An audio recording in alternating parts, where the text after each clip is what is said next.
আসসালামু আলাইকুম প্রিয় ভাইরা। এই যে আমি এই টিস্যুটা প্রায় আধা ঘন্টার উপরে সাথে নিয়ে ঘুরতেছি।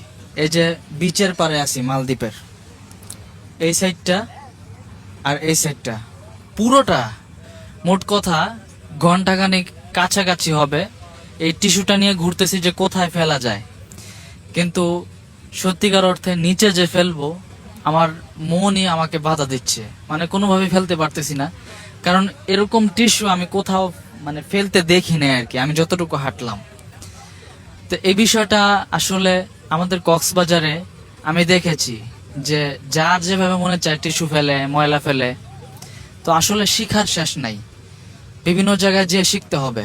আর এটা আসলে বদনাম বলছি না, কেউ মাইন্ড করেন না।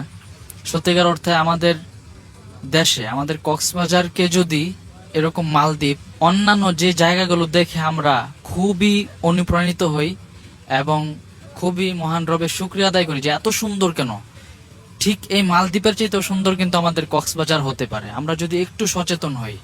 আল্লাহ আমাদেরকে আরো সচেতন হওয়ার তৌফিক দেখ এবং নিজের দেশকে ভালোবেসে নিজের দেশটাকে যেন আমরা ক্লিন রাখতে পারি।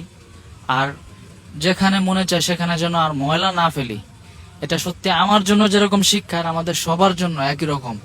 এটা একটা শিক্ষার ব্যাপার। আমরা যদি শিখতে থাকি তাহলে আমরা আরো উন্নত হব ইনশাল্লাহ।